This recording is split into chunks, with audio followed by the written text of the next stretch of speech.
Bonjour, tout d'abord, un grand merci à toute l'équipe organisatrice pour votre invitation, pour l'organisation de ces journées, ces rencontres qui sont toujours une source incroyable de rencontres, d'idées, de débats. Et ça, c'est vraiment extrêmement précieux.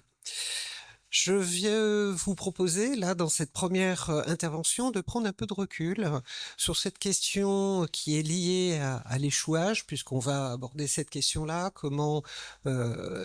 qu'est-ce que ça signifie, qu'est-ce que ça a signifié au fil du temps, et en fait, au-delà de cette question d'échouage, il m'a paru évident, quand Marie m'a proposé de venir, qu'il y avait quelque chose à faire du point de vue historique.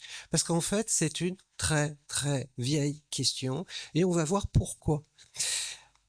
La première chose que je vais vous proposer, c'est de regarder euh, après. En fait, pendant très longtemps, montrer des animaux marins, et en particulier des poissons, mais pas seulement, on pourrait agrandir cette liste évidemment, on le montrait de deux façons.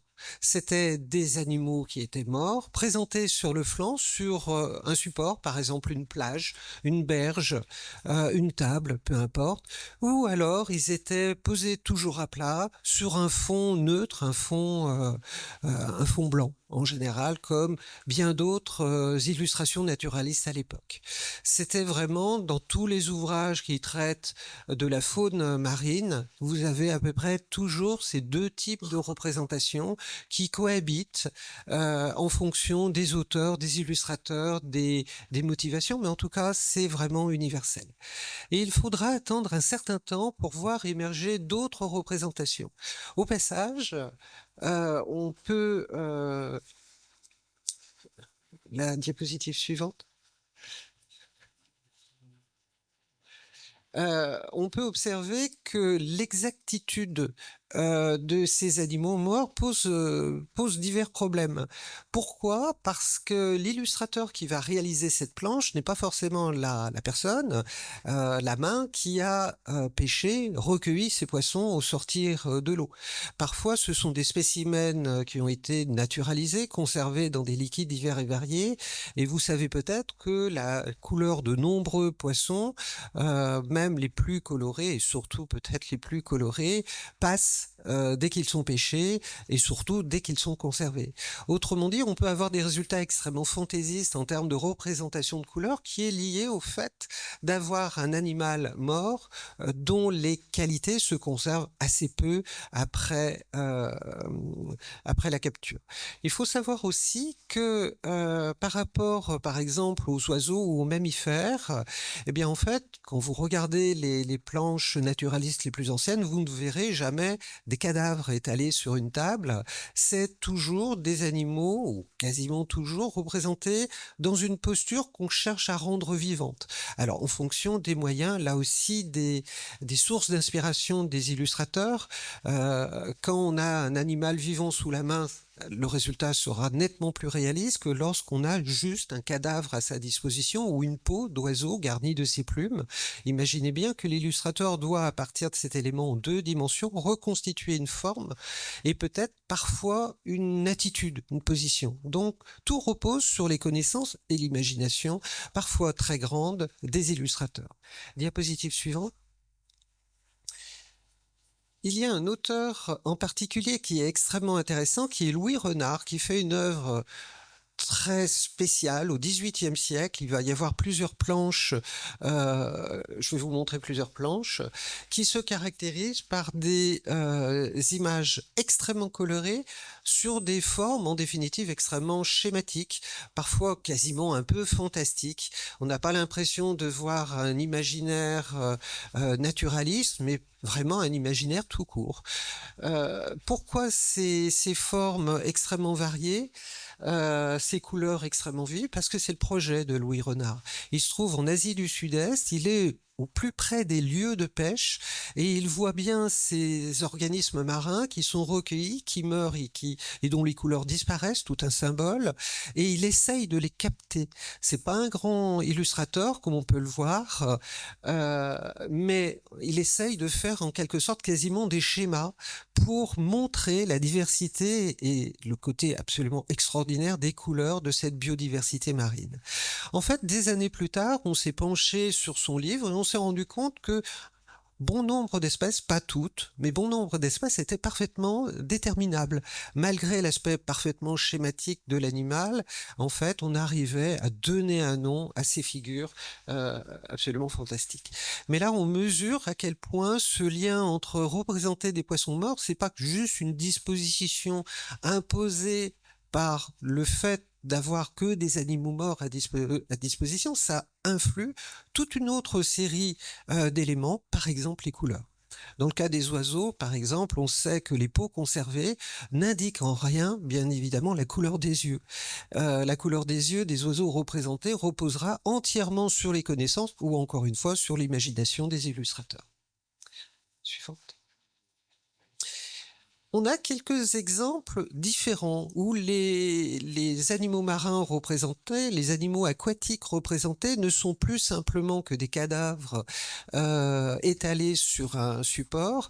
Il y a notamment un recueil d'illustrations sur des poissons chinois qui est absolument incroyable parce que là on voit cette fois, c'est pas des animaux posés sur le flanc, on dirait des animaux en train de nager réellement. Et il y a une particularité à ce livre, c'est qu'il est réalisé par des jésuites qui sont en Inde, et les artistes sont des artistes locaux, des artistes chinois, qui puisent dans l'imaginaire et dans les traditions picturales chinoises ce type de représentation. C'est vivant non pas parce qu'il y a un projet scientifique derrière, mais tout simplement parce que on change d'artiste, on change d'habitude artistique de représentation des animaux. Et si on regarde par exemple les peintures traditionnelles chinoises à la même époque, on va trouver des choses extrêmement similaires. Simplement, ça a été transféré d'un domaine artistique à un domaine scientifique. Alors, comme je vous disais, il y a toujours cette façon de représenter des poissons couchés sur le flanc, jetés sur une plage, comme ici, ou étalés sur un support blanc. Et il peut y avoir des cohabitations très surprenantes avec des organismes, eux, parfaitement vivants, comme ces oiseaux qui se trouvent au-dessus de ces poissons.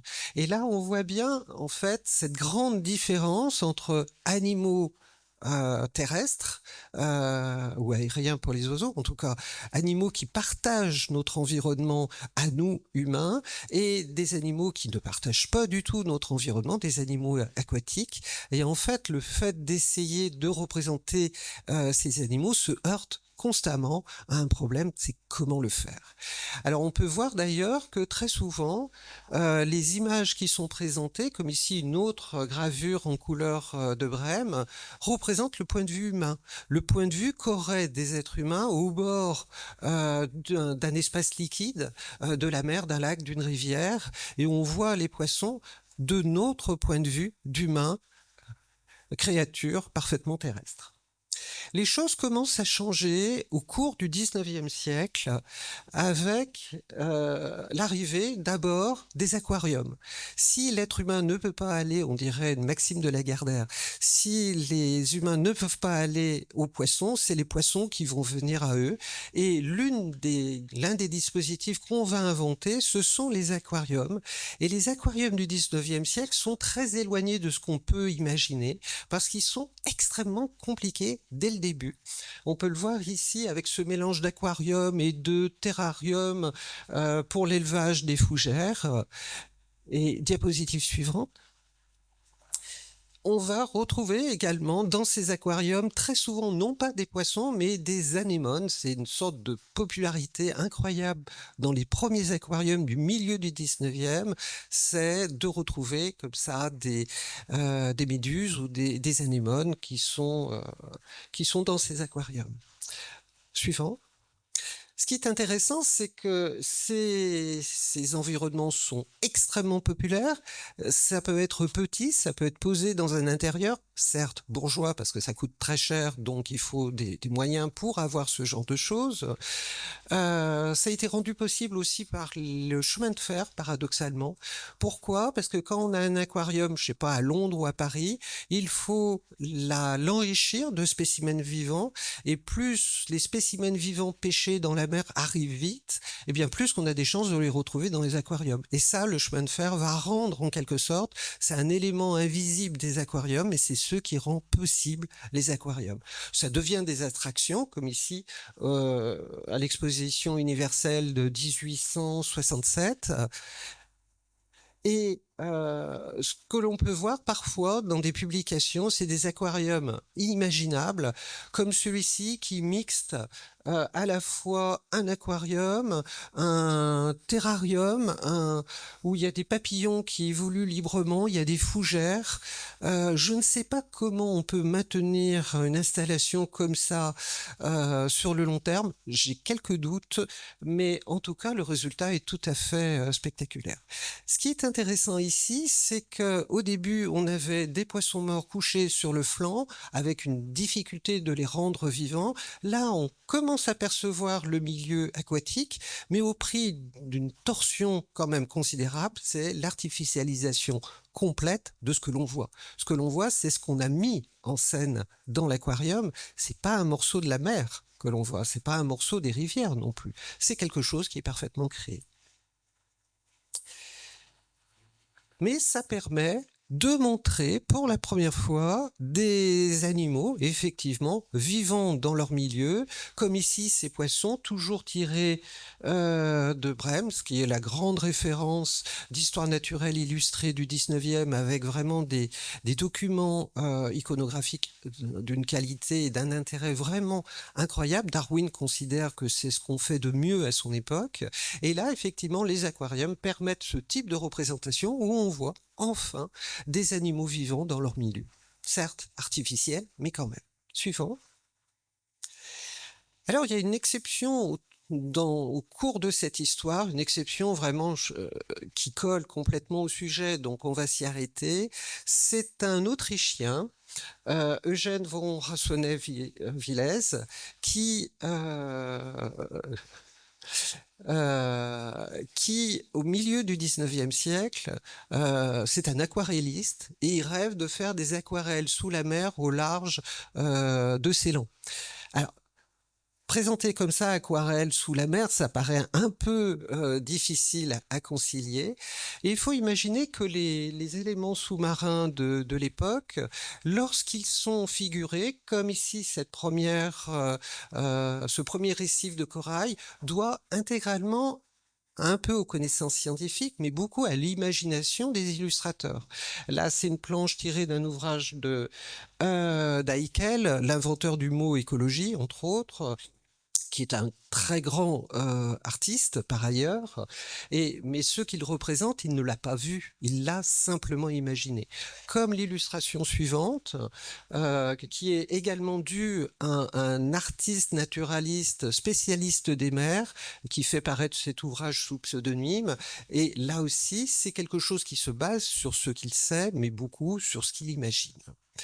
Avec Eugène Rançonnet-Vilès, eh bien, en fait, pour la première fois, on voit vraiment sous la mer. C'est plus une nature qui a été fabriquée dans un aquarium, c'est la vraie mer. Ça, c'est une de ces aquarelles qu'il va réaliser. Et si on regarde dans le détail, alors, en vrai, c'est nettement plus joli. Alors, il faudra me faire confiance.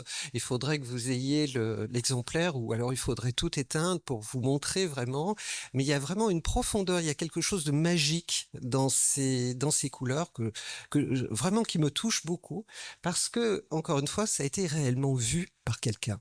Et comment il a réussi cet exploit? Eh bien, vous allez le voir maintenant grâce à cet appareil qui existe encore, qui a été conservé. Vous pouvez aller à Vienne et le voir. Alors, Est-ce que ça justifie un voyage à Vienne? Il y a peut-être d'autres raisons, mais en tout cas, l'appareil a été conservé et on voit cette espèce de boîte dans laquelle il est, avec, j'imagine, tout ce qu'il faut pour réaliser des aquarelles. Il est plongé par un palan au large de son récif de corail. Il capture les éléments pour ses gravures. Il va après être remonté et on recommence l'opération. C'est quand même absolument extraordinaire. Ce qui est intéressant, c'est que derrière cette histoire extraordinaire, il faut savoir que ça a zéro influence sur la représentation des milieux marins et ça a zéro influence sur l'évolution des sciences liées à la faune marine. C'est juste une merveille, mais qui n'a pas de conséquences. Ce qui va avoir plus de conséquences, c'est ce qui va arriver un peu plus tard avec l'arrivée de la photographie sous-marine et notamment les travaux, comment dire, de pionniers de Louis Boutan au large des Pyrénées-Orientales, au large de Banyuls. Il est rattaché à la station zoologique de Banyuls. Et il va concevoir un appareil photo. Alors, il faut imaginer les appareils photo de la fin du 19e. C'est des gros machins, c'est pas des choses qu'on emporte dans sa poche. Et il fabrique donc un appareil photo à plaque de verre étanche et il fait descendre cet appareil qui est extrêmement lourd au fond de l'eau avec un baril. Pourquoi un baril? Parce que dans ce baril, il y a de l'oxygène. Parce que pour faire une photo, il faut un flash. Et pour faire exploser le flash, ben, il faut de l'oxygène. Et donc, le baril contient assez d'oxygène pour un flash. Donc, on descend tout ça. On voit sur la gauche le dispositif. Il y a Louis Boutan en scaphandre, descendu également par un palan, son petit appareil photo et ce qu'il veut photographier. Et là, vous avez l'une des premières photographies sous-marines où on voit un panneau qui s'appelle photographie sous-marine, qui paraît assez justifié. Ces images qu'il réalise ne sont pas en couleur, c'est normal. Elles sont, suivant nos critères, vraiment pas terribles, mais néanmoins elles sont très touchantes parce que c'est la première fois qu'on voit une photographie sous-marine. À partir de là, les progrès vont se faire lentement, mais ils vont se faire régulièrement. Et au milieu du XXe siècle, il y a une personnalité importante qui est Hans Haas. Et je vais faire un quiz parce que j'adore faire les quiz. Lorsque je fais des conférences, ça me permet de savoir la popularité des personnes que je cite. Est-ce que vous connaissez Hans Haas? Il y a 2 bras, 3. Ah, c'est pas mal. C'est un grand nom du cinéma et de la photographie sous-marine qui, avec sa femme, en plus, ils sont tous les deux très photogéniques. Donc, ça rajoute, je dirais, à la popularité de ce qu'ils font. Vont réaliser énormément d'expéditions sous-marines. Ils vont, en fait, faire beaucoup d'innovations en termes techniques. Avant Cousteau, on a l'impression que c'est lui qui a lancé le cinéma sous-marin. Alors ça, c'est la vision des Français, mais quand on élargit à d'autres pays, c'est un peu plus disputé. Et les Haas vont réaliser une œuvre intéressante. Ce qui est intéressant aussi, c'est de voir à quel point, certes, les animaux sont vivants. Alors, ils se positionnent très souvent dans la posture de chasse sous-marine. Hein, ça donne en fait un motif à leur documentaire.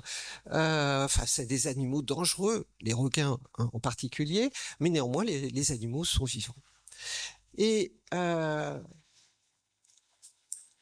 fait, cette évolution, l'évolution qui a été initiée par Boutan, qui est continuée par bien d'autres experts, je vous les cite pas tous parce que ça n'a pas beaucoup d'intérêt, on n'est pas là pour faire une chronologie exacte, eh bien en fait, c'est permis par ça. Et l'accès à ce monde vivant-là, le monde sous-marin, n'est que le fruit de la technique, n'est permis que par la technique. Alors que dans nos imaginaires, la technique nous sépare de la nature. Là, on voit clairement que la technique nous rapproche de la nature. En fait, on a radicalement 2 façons de faire les choses. Soit on reste sur la berge. Effectivement, les techniques peuvent être extrêmement limitées et on regarde simplement ce qui sort de l'eau, ce qui s'échoue, par exemple. Et tout ce qu'on va montrer, tout ce qu'on va représenter, tout ce qu'on va figurer sont en fait des animaux qui sont morts. Pourquoi? Parce qu'ils sont plus dans leur milieu, ils sont dans notre milieu. Et la barrière qu'ils franchissent, la barrière de l'eau, est une barrière mortelle. Mais cette mortalité, en quelque sorte, fonctionne dans l'autre sens. On ne pourrait pas fréquenter ces poissons si on n'avait pas la technique qui nous permettait de le faire. Et en fait, en face, vous avez effectivement un accès, une visibilité des animaux qui sont vivants, du monde marin vivant sous la mer, qui est rendu possible par la technique. Et si l'être humain voulait s'en affranchir, il serait dans l'état du poisson que vous voyez à gauche, parfaitement mort. Et je trouve absolument fascinant que cette barrière de l'eau symbolise plusieurs choses. C'est ce passage du vivant et du mort. C'est comment, en fait, on peut représenter quelque chose qui est, pour nous, biologiquement totalement inaccessible, mais également la question de la technique qui nous rend, en fait, plus puissants, qui nous donne ce super pouvoir de franchir cette barrière qui serait par ailleurs totalement mortelle. Et vous voyez bien le parallèle qu'il y a entre les deux. Je vous remercie. Bonjour à toutes et tous. Alors, juste, vous l'avez compris, cette journée de réflexion va se focaliser sur des films tournés en mer ou qui parlent de la mer, alors que ce soit des fictions ou des documentaires. Juste pour rappel, on va parler dans la matinée d'une fiction, La Baleine en l'occurrence, et alors que l'après-midi sera consacré aux avancées en matière d'éco-production dans les tournages marins et sous-marins. Alors, juste pour rappel, parce que je ne pense pas qu'on l'ait dit, la France a une responsabilité particulière vis-à-vis des enjeux marins, puisque nous sommes le second espace maritime au monde, avec plus de 10 millions de kilomètres carrés répartis sur tous les océans. Et évidemment, c'est en partie grâce au Dom-Tom. Alors, il est temps de vous présenter les intervenants de la matinée. Donc, Sophie Cabon, que je vous invite à vous installer, donc, qui est productrice associée au film d'ici Méditerranée, responsable de la production en cours du film La Baleine, qui est réalisé par Silver Petit. Élodie Dombre, régisseuse générale du film, assistante à la réalisation et chargée d'éco-production sur le film La Baleine toujours. Et Willy Dabin, coordinateur du réseau national échouage à l'Observatoire Pélagis, donc à La Rochelle, donc sous l'égide du CNRS et de La Rochelle Université. Et on aura en visio, en fin de matinée, Elisa Lévy, qui est réalisatrice et co-directrice chez Galatée Film de la collection de films documentaires adaptés des essais qui sont parus chez Actes Sud, les fameux Mondes sauvages que vous connaissez tous probablement. Alors, en quelques mots, donc, parce qu'on va en parler beaucoup, mais La Baleine, donc c'est le premier long métrage de fiction du photographe et réalisateur Silver Petit, donc, qui présente au Festival de Ménigoutte Vivant parmi les vivants. C'est un long métrage également, mais documentaire, qui est diffusé demain à 13h30, donc à la salle polyvalente, et que vous avez coproduit. La Baleine, j'ai des coupures de son. La Baleine est librement adaptée. Qu'est-ce qu'il y a? Merci. Alors, la Baleine est librement adaptée d'une histoire vraie, en fait, l'histoire d'un vigneron qui s'appelle Jean-Louis Fabre, qui s'est déroulé en 89 dans le sud de la France. Alors, le pitch, donc, c'est qu'après une tempête en Méditerranée, un village est dévasté, les récoltes sont saccagées et le corps d'une baleine morte gît sur la plage. Alors, avec son tracteur, sa benne et 3 couteaux de cuisine, en gros, le corps, enfin le viticulteur va décider de découper la baleine en morceaux pour sauver son squelette. Et cette histoire donc est incarnée dans ce projet de film par Sergi Lopez, donc sous le nom de Corbac. Donc il joue le rôle d'un misanthrope qui entreprend de sauver donc ce squelette de cétacé d'un dynamitage sanitaire, hein, puisqu'en principe on n'a pas le droit de laisser trop longtemps un corps échoué, donc en le dépeçant et en le transportant jusqu'à son mas. Alors, Sophie Cabon, vous êtes productrice associée au film d'ici Méditerranée, vous êtes responsable de la production du film en cours, vous représentez une grande maison de production avec une tradition de documentaire d'auteur. On citera parmi les collections de votre riche catalogue Les animaux ont une histoire, Petits oiseaux et grands savants, ou encore le documentaire bien connu Être et avoir. Pourquoi vous êtes-vous intéressé à ce projet ? Bonjour tout le monde. Merci beaucoup pour l'accueil. Merci à Marie-Danielle pour cette proposition. On est vraiment tous ravis d'être là pour vous parler un peu plus amplement de ce film. Alors, c'est une histoire très longue, hein, l'histoire de la production de La Baleine, donc une aventure vraiment au long cours. En fait, tout commence réellement en 2014, comme vous l'avez vu, quand Serge Laloux, qui est donc le producteur et fondateur, producteur historique et fondateur d'une société de production qui s'appelle Les Films d'ici à Paris, crée à Montpellier en 2014 la société de production des films d'ici Méditerranée.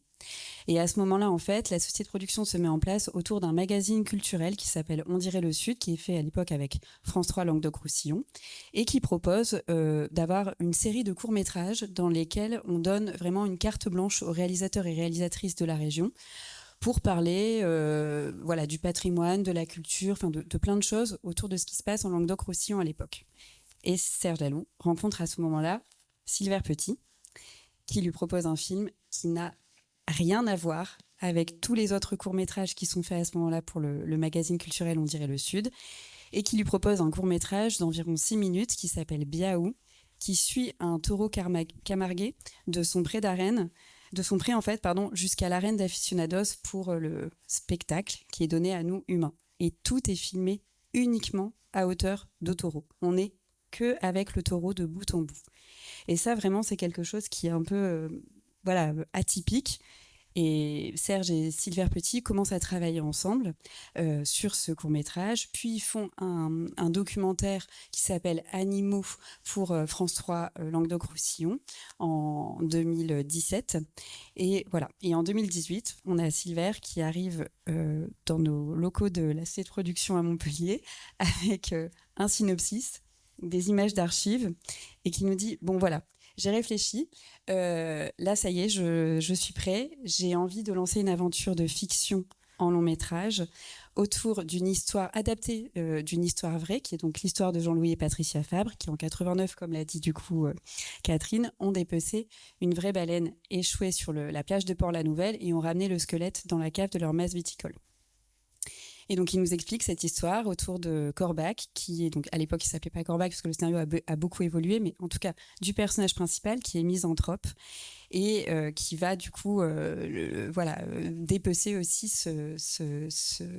cette baleine échouée sur la plage. Mais en fait, ce qu'il nous raconte surtout, c'est que lui, ce qui l'intéresse dans ce long métrage de fiction, c'est de nous parler, et c'est ce qu'on comprend dès les débuts, c'est que ce qu'il veut, c'est raconter une histoire du vivant dans toute sa diversité. Et avec la baleine, ça lui permet de le faire de l'infiniment grand à l'infiniment petit. Parce que, en nous parlant de sa rencontre avec Jean-Louis et Patricia Fabre, de ce qu'ils ont fait avec la baleine, il nous explique surtout que lui, ce qui l'a fasciné, oui, évidemment, le squelette de la baleine dans la cave du mas de ces deux viticulteurs, c'est impressionnant. En plus, elle est dans un état de conservation qui est absolument dingue. Et en fait, lui, ce qui l'a vraiment interpellé, c'est ça. La première question qu'il pose à Jean-Louis Fabre à l'époque, c'est « Mais je comprends pas, en fait, comment vous avez fait pour nettoyer les os de la baleine ?» Parce que dans n'importe quel muséum dans lequel on peut aller, les os de baleine, je regarde Willy avec beaucoup de soutien, ils continuent à sointer pour la plupart parce qu'il reste de la matière organique à l'intérieur. Et là, Jean-Louis ne lui répond pas, il lui dit « Viens ». Et ils partent, et ils arrivent devant une mare. Et là, Jean-Louis lui dit, en fait, on a proposé aux micro-organismes de manger la matière organique qui restait à l'intérieur des os. Et ensuite, on les a enlevés de la mare, c'était tout léger, et on a pu reconstituer le squelette de la baleine. Et là, en voyant ça, Silver se dit « Ok, là, il y a une idée de film. » Parce que ce qui l'intéressait de raconter, c'était vraiment l'histoire du vivant de l'infiniment grand à l'infiniment petit. Et nous, du coup, voilà, c'est comme ça qu'on s'embarque avec lui à partir de 2018. On décide de l'accompagner dans la production de ce premier long métrage de fiction. On sait tous et toutes que ça va être une aventure longue. Donc on commence à rechercher des premiers financements. Le vidéo pitch que vous venez de voir est le tout premier vidéo pitch qu'on a fait pour présenter le long métrage de fiction. On l'avait présenté à l'époque dans des rencontres de coproduction francophone pour trouver des coproducteurs avec nous, puisque on sait très bien que nous, depuis la région Occitanie, et en ayant plutôt une identité documentaire, etc., on peut monter un long métrage de fiction, on peut obtenir les financements, mais uniquement par le jeu de la coproduction internationale. Donc très vite, ça a été une de nos priorités, quoi. Il a fallu qu'on trouve des coproducteurs ailleurs qu'en France pour amener de l'argent sur le film et des financements. Et donc, on a commencé à faire tout ça.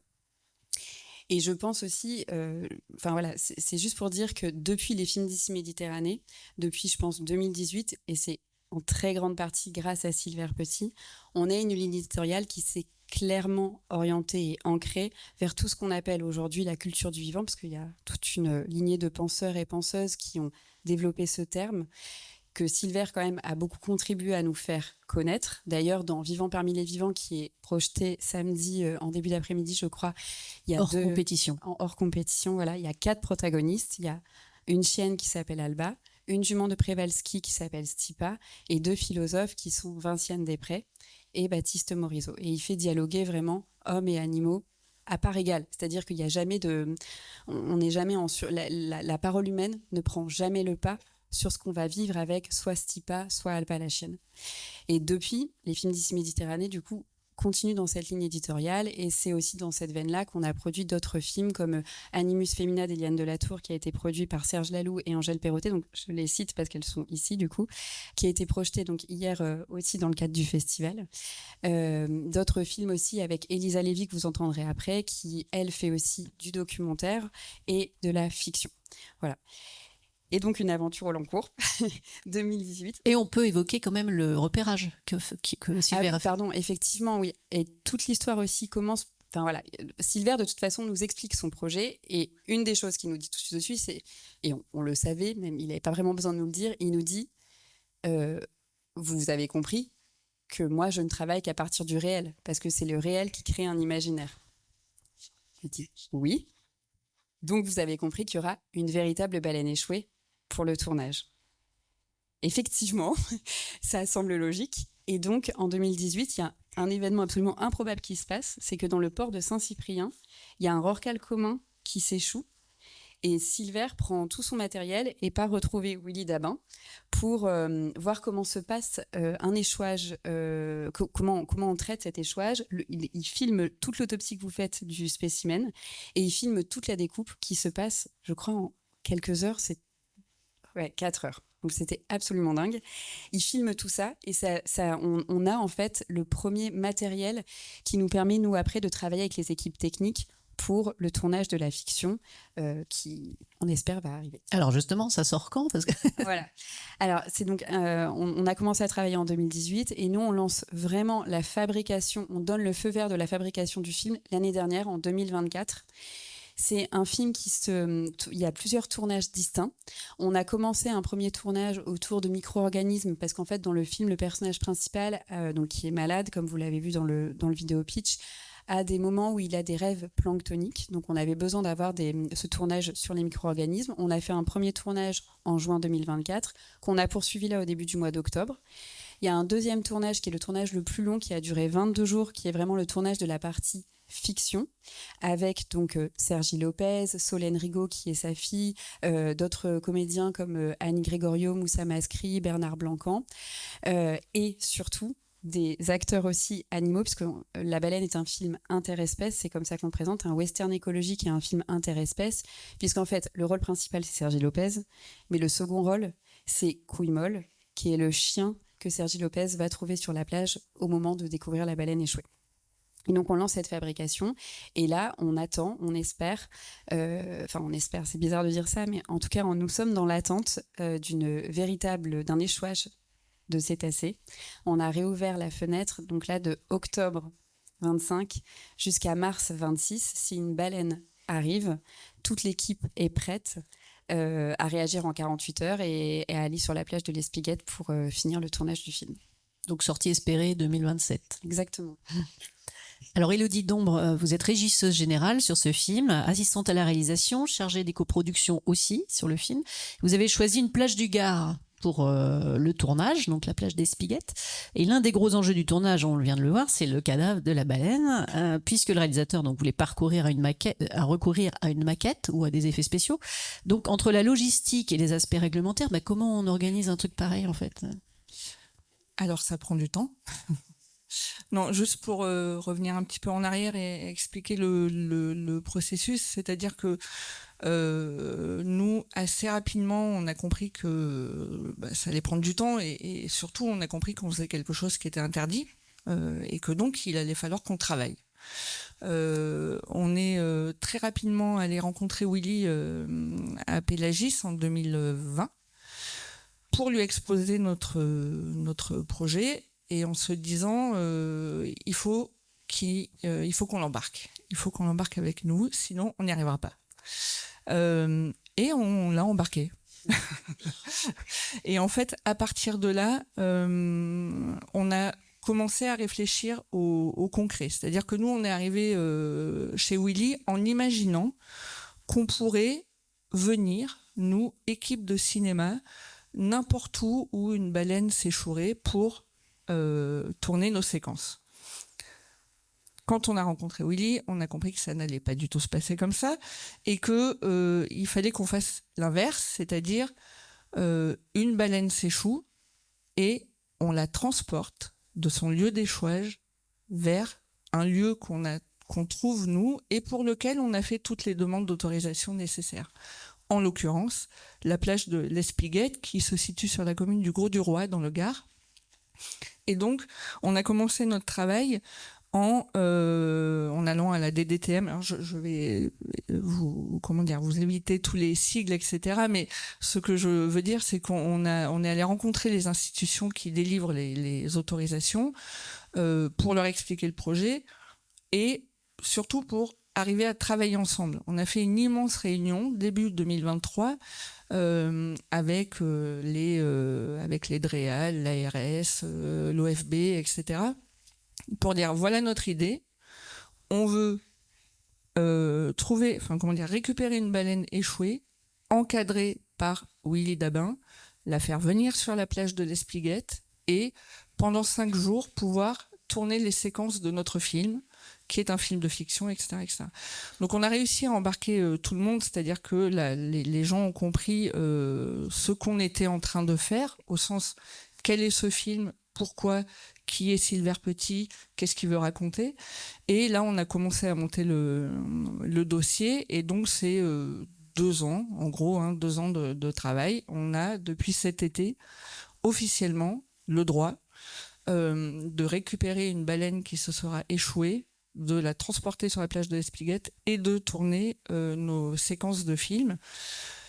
Tout ça fonctionne parce que le film La Baleine s'inscrit dans un projet beaucoup plus global qui s'appelle La Constellation de la Baleine et qui, outre ce film de fiction, va produire des expositions, des rencontres, du travail avec des enfants collégiens, lycéens, qui est mené d'ailleurs depuis des années déjà, des livres, et aussi et surtout la récupération du squelette du film par un muséum d'histoire naturelle. L'idée, si on peut la résumer comme ça, c'est de se dire toute l'énergie qu'on est en train de mettre dans ce projet doit être accessible au public le plus large. Et pour être accessible au public le plus large, il faut aller vers des médiums différents et des moyens d'accès différents. Donc tout notre travail depuis des années consiste à préparer toutes les choses qu'on va pouvoir faire autour de ce film et autour de la possibilité qu'on va avoir donc de récupérer une baleine échouée et d'avoir plusieurs jours d'affilée avec ce spécimen, puisque Willy l'expliquera mieux que moi tout à l'heure. En temps normal, quand une baleine s'échoue, en effet, en une demi-journée, c'est plié, elle est à l'équarrissage. Et là, pour la première fois, on va avoir plusieurs jours devant nous, scientifiques et personnes de la culture, pour travailler autour de ce spécimen. Alors, on va donner la parole à Willy, justement, qui va nous expliquer comment on filme l'échouage imprévisible d'une baleine. Alors, comme ça a été très bien expliqué, en fait, c'est pas tellement l'échouage imprévisible. On ne connaît pas, bien sûr, la date ni le lieu. C'est surtout amener une figurante baleine sur un lieu d'échouage déjà désigné pour des questions d'autorisation et pour les besoins du film, pour les besoins cinématographiques de l'environnement du film et que ce soit raccord avec l'ensemble du scénario. Et donc là, ça nécessite, ça donne quelques points clés ou je dirais quelques éléments verrous à prendre en compte. C'est-à-dire qu'on a une figurante qui fait de 15 à 18 mètres, de 20 à 40 tonnes. C'est une espèce protégée pour laquelle on se doit d'avoir des autorisations pour le transport, la manipulation, la détention.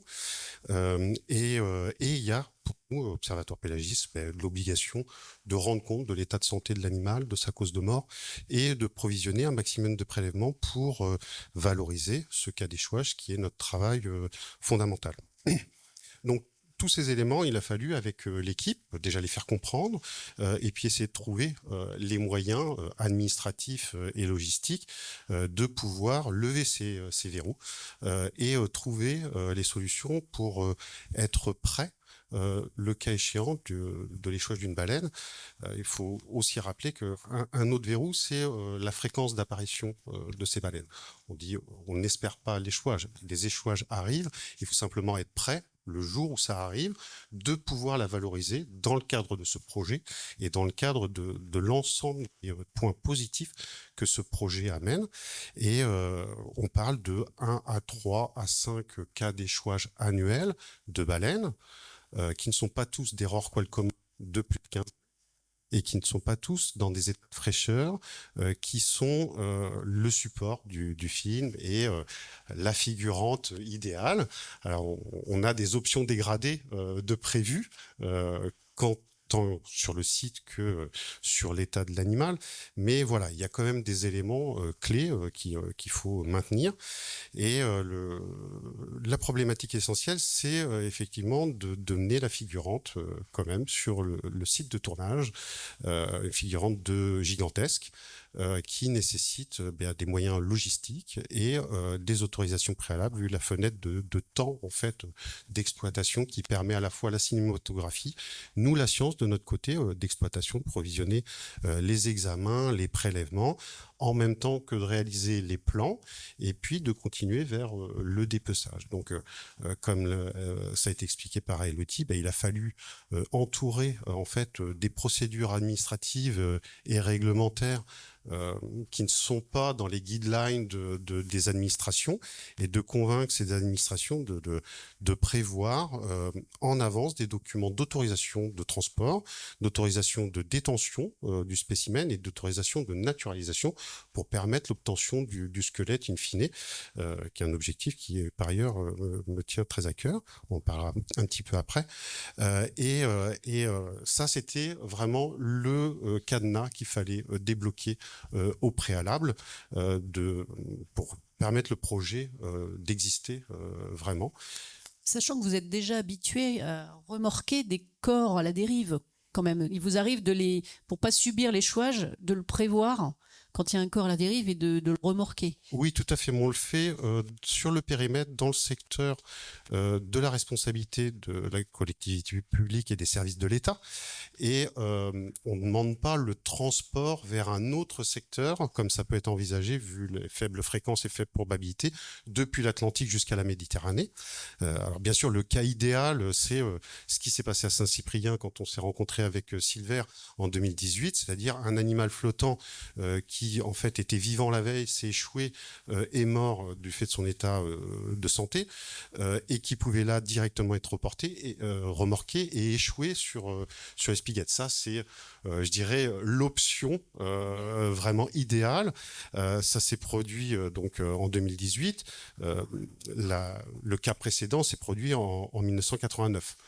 Donc voilà, les fenêtres et les probabilités sont un peu faibles, mais on imagine et on organise les autorisations et les demandes dans le bassin méditerranéen de pouvoir remorquer sur le site. Et surtout, on a imaginé tous les cas d'échouage depuis l'Atlantique à la Méditerranée pour soit dépêcher les équipes sur site pour faire dans un mode dégradé, l'option la moins favorable, filmer sur site, ensuite fractionner la baleine, éventuellement la ramener pour continuer les autres plans sur le secteur de Port-la-Nouvelle, avec tous les éléments logistiques nécessaires à la fragmentation et puis au transport. Et puis les options qui sont préférées, c'est l'échouage sur une plage accessible avec la capacité de prise en charge de l'animal, du transport et du rééchouage sur le site pour permettre en fait de faire les plans cinématographiques, nous la partie scientifique et toute la continuité du film. Et il y a la partie effectivement de remorquage idéal sur le périmètre proche. Voilà. Alors pour vous, il y a quand même un intérêt patrimonial et scientifique parce qu'apparemment, il y a une sorte de pénurie de squelettes de grands cétacés dans les muséums. Alors pénurie, il n'y a plus d'acquisition en fait de grands spécimens. Nous, les muséums, on a des carnets de commandes, on va dire entre guillemets, de spécimens à collectionner sur les échouages de mammifères marins, de sorte de les valoriser pour le patrimoine scientifique et muséographique. Mais sont des individus de 1 mètre jusqu'à 6 mètres maximum. Et dans les individus de 4 à 6 mètres, c'est déjà problématique. Et dès qu'on arrive sur des animaux gigantesques de près de 20 mètres, là, eh bien, les entreprises deviennent trop lourdes en fait pour les muséums de prendre en charge, dépecer, faire macérer et obtenir en fait un squelette qui représente plusieurs mètres cubes en fait d'ossements et plusieurs tonnes une fois nettoyé, et dont le nettoyage est très compliqué. Et c'est vrai que là, le scénario qui fait miroir à l'histoire de Jean-Louis Fabre-Vigneron était vraiment très intéressante au regard de tout ce déroulement et puis de toute cette vision qu'a eu Silver sur du grand au petit, de la mort à la vie, et de tous les miroirs que ça donne. Et pour nous, l'intérêt d'être moteur et d'être embarqué dans l'histoire avec grand plaisir et grande énergie pour contribuer à ça, et in fine, effectivement, obtenir un squelette, et dont le Muséum de Paris et aussi le Muséum de La Rochelle sont partie prenante dans l'acquisition du squelette, mais ne sont pas en mesure aujourd'hui de réaliser cette entreprise de dépeçage et de nettoyage. Oui, en plus, vous aurez accessoirement, au lieu de 4 heures, 5 jours, si j'ai bien compris. Donc, c'est plus confortable. Oui, c'est de toute façon relié au scénario, pour les besoins du film, pour la question d'un individu, 2 individus, vous avez dit 3 couteaux, pour faire ça. Bien sûr, nous, on travaille avec des pelleteuses, on travaille à plusieurs, à près de 7-8 personnes à se le relayer au couteau, bien sûr, mais avec des moyens logistiques et lourds de BTP qu'il faudra aussi réunir pour pouvoir manipuler cet organisme et faire en sorte de pouvoir provisionner à la fois nos examens et prélèvements et à la fois tous les plans de vue nécessaires pour le projet. Il y a aussi un enjeu de visibilité vis-à-vis de la société, c'est-à-dire que d'une manière générale, bien au-delà du film, comment vous vous positionnez, vous en tant que scientifique, lors d'un échouage de cétacés, souvent lié à la pêche, il faut bien le dire, et du coup avec parfois des militants en face, comment vous médiatisez ce genre d'échouage en général? Alors, nous, on ne médiatise pas, on subit la médiatisation et on essaie de l'entourer, de l'encadrer, d'essayer d'avoir de la pédagogie là-dessus. Ces animaux, les mammifères marins, ont une image auprès du grand public qui est parfois démesurée, très émotionnelle.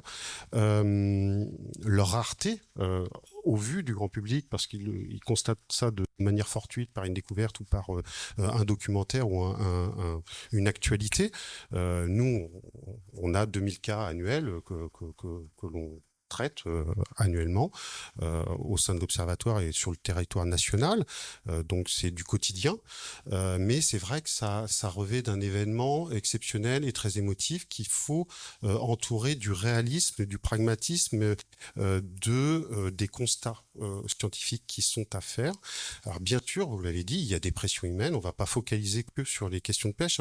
On a des individus qui sont directement tués par les activités transport maritime, collision, pêche, mais il y a aussi un environnement qui est dégradé par la chimie, par la pollution, par les éléments physiques et aussi un appauvrissement de la ressource lié à cette chimie, mais aussi lié à l'exploitation.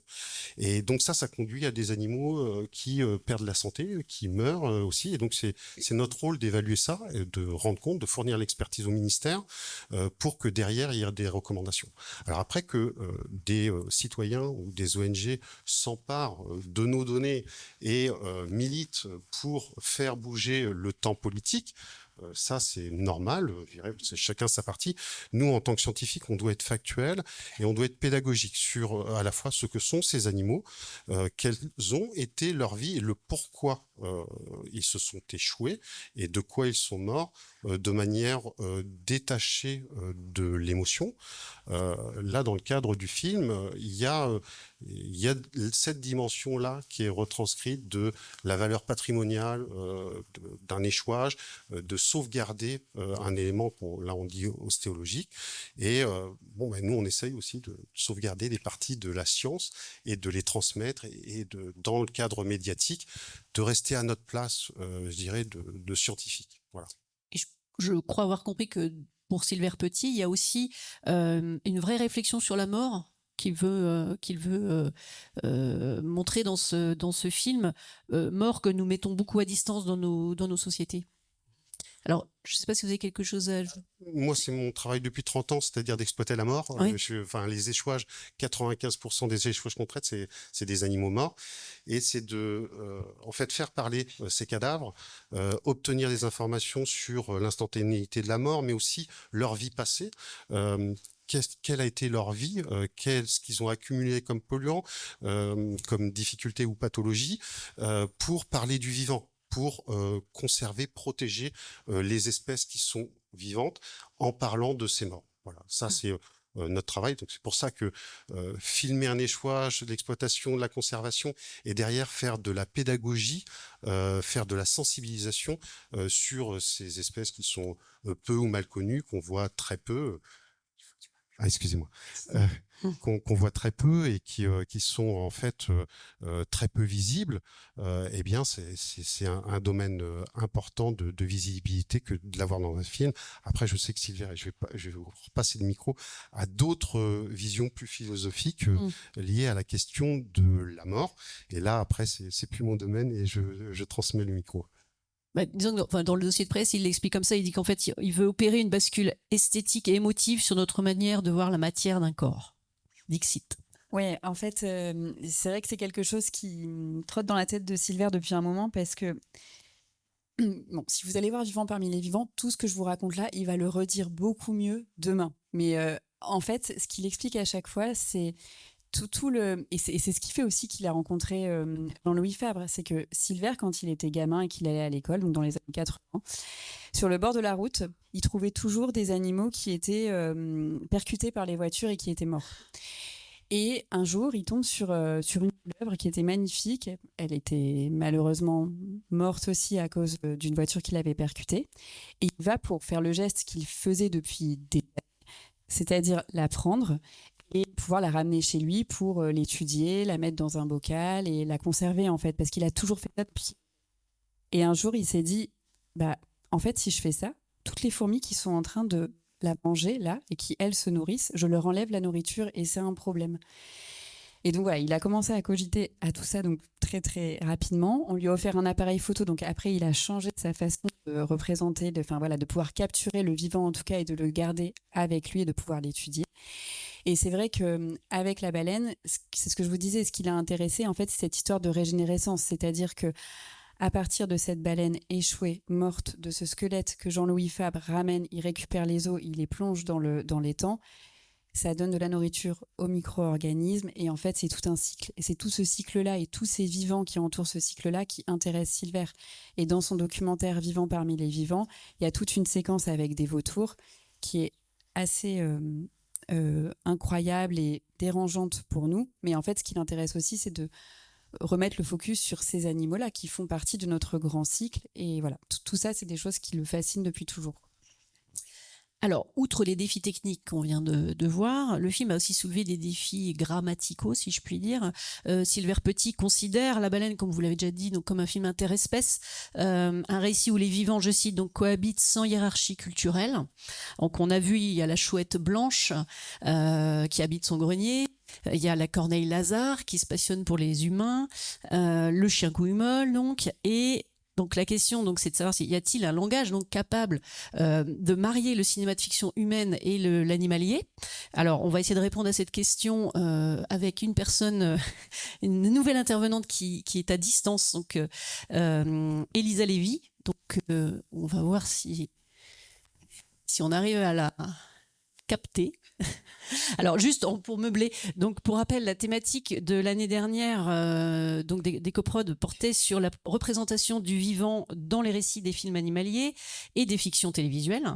Il y avait été question notamment de la série donc qui adapte, je l'ai déjà dit tout à l'heure, les mondes sauvages d'Actes Sud, et pour Arte France avec Galatée Film. Il se trouve qu'Elisa Lévy co-dirige chez Galatée Film cette collection de films documentaires en lien avec la collection Monde Sauvage.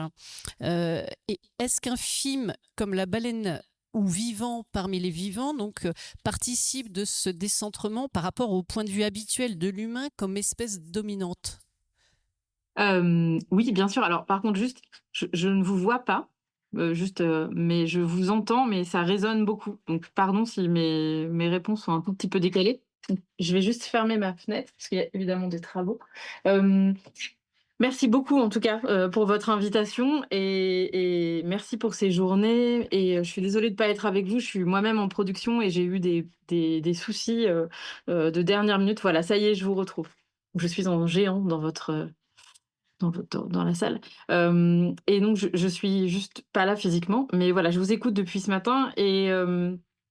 Et oui, et je voudrais remercier les films d'ici, Méditerranée, avec qui j'ai la chance de travailler moi aussi, qui sont une des seules productions à vraiment travailler ces questions d'écologie des terrestres et du vivant, comme on le dit, d'un bout à l'autre. Et c'est d'ailleurs Silver Petit qui m'a présenté, c'est grâce à Silver Petit que j'ai rencontré les films d'ici Méditerranée.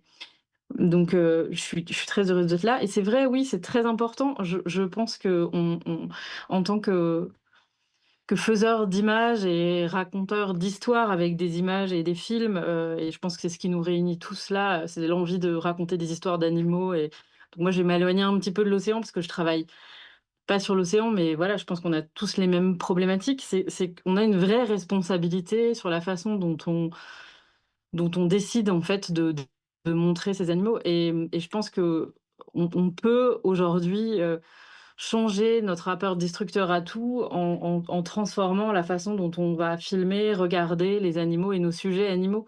Et je pense que ce qui est très intéressant dans la fiction et dans le film de Silver, c'est que ça montre que c'est en fait au-delà du sujet, que ce soit dans le documentaire ou de la fiction, c'est-à-dire on n'est pas obligé de faire des films qui dénoncent ça, qui racontent ça, mais c'est juste dans la posture la posture avec laquelle on va filmer en fait.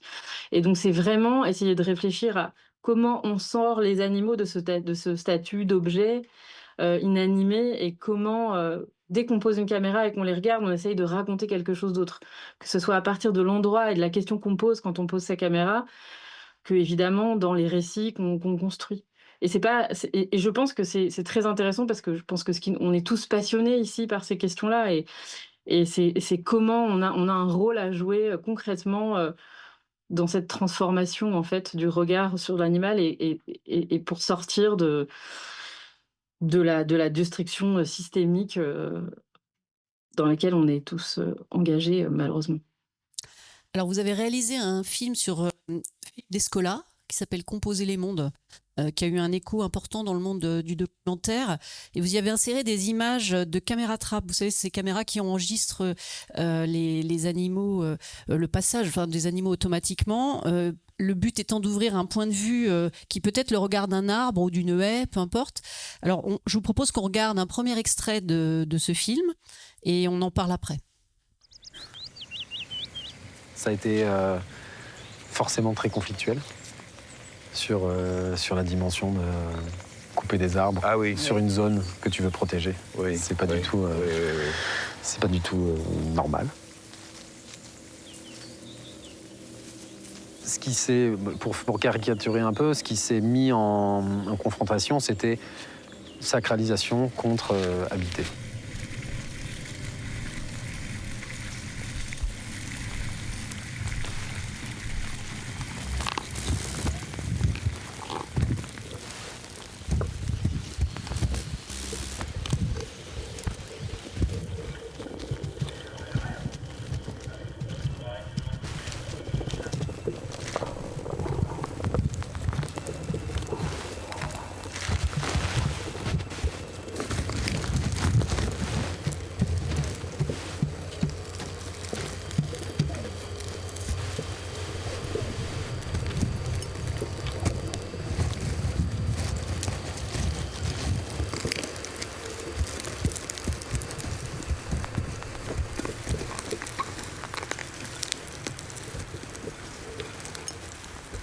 Alors Elisa Lévy, ces nouveaux traitements cinématographiques, ces narrations moins attendues, peuvent-ils intéresser les chaînes de télé et toucher des publics nouveaux?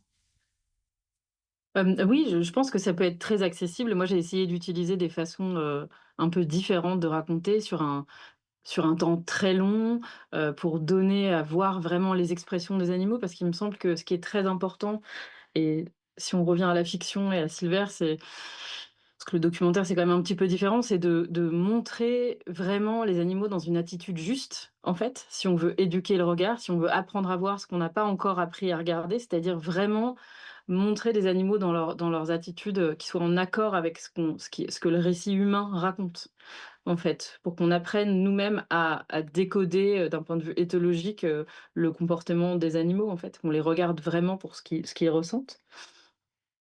Et Et on peut et évoquer ensuite, peut- oui, pardon? Il y a eu un on peut évoquer le film sur le sanglier que vous avez adapté pour Arte. Oui, tout à fait. Et après, pour reprendre précisément sur les chaînes, oui, je pense que les chaînes sont vraiment en attente et demandent que les choses soient faites un peu différemment. Évidemment, c'est compliqué parce que c'est très codé, il faut rentrer dans ce dont les chaînes ont besoin. Mais je pense que c'est absolument tout à fait faisable. Par exemple, le grand principe, qu'on a mis en place, qui est le dénominateur commun de toute cette série et ce qu'on a écrit avec Stéphane Durand, c'est l'idée qu'on a une balance entre le point de vue humain et le point de vue animal, en fait, dans tous les films. Donc après, chaque réalisateur, s'en empare, évidemment. Mais voilà, c'est de rétablir une justesse, en fait, entre le le scientifique qui vient observer l'humain, mais raconter aussi que, qui vient observer l'animal, mais raconter que l'animal observe aussi, l'humain et est pris dans notre monde humain et de plus justement, complètement séparer, le monde animal et le monde humain, mais même dans les films. Et c'est vrai que maintenant ça change beaucoup, je pense qu'il y a de plus en plus de petites biodiversités ordinaires, qui est montrée dans les films et qui est reprise en autre parce qu'il y a une emprise telle de l'humain que ça devient complexe de le montrer. Mais voilà, voilà, sortir d'un regard, en fait, qui différencie les mondes et juste les remettre, entre elles et montrer que les animaux ont eux aussi ont une subjectivité, en fait. Eux aussi perçoivent les choses et je pense que ça quand on regarde des films, en fait, ça nous imprègne, beaucoup. Et donc si on commence à ouvrir cette fenêtre-là, et c'est un peu le cas des caméras pièges que vous venez de voir, c'est-à-dire si on ouvre la fenêtre sur un autre monde en se disant que, voilà, ce monde, on le partage, il existe sans nous, il y a d'autres points de vue, il y a d'autres canaux sensibles qui existent autour de nous, ben, peut-être ça peut transformer, notre rapport de façon générale, notre rapport aux animaux et à notre milieu. Je J'essaie de propose pas qu'on regarde utiliser le le mot deuxième nature. extrait que vous nous avez proposé, donc toujours issu de Composer les mondes avec Philippe Descola. En Amazonie, les humains et les non-humains sont conçus comme ayant des propriétés physiques différentes. Ils ont des corps qui leur permettent de vivre dans des environnements tout à fait singuliers. Le monde d'un chat n'est pas le monde d'un rouge-gorge, qui n'est pas le monde d'un nuage, qui n'est pas le monde d'une table, etc. Parce que chacun de ces objets vit avec ses contraintes physiques dans des univers différents qui peuvent se croiser à certains moments, hein. Le chat va essayer de manger le rouge-gorge et la table servira de support au chat. Mais tout cela, d'une certaine façon, est contrebalancé par le fait que la plupart des non-humains sont vus comme ayant des dispositions morales de même nature que celles des humains.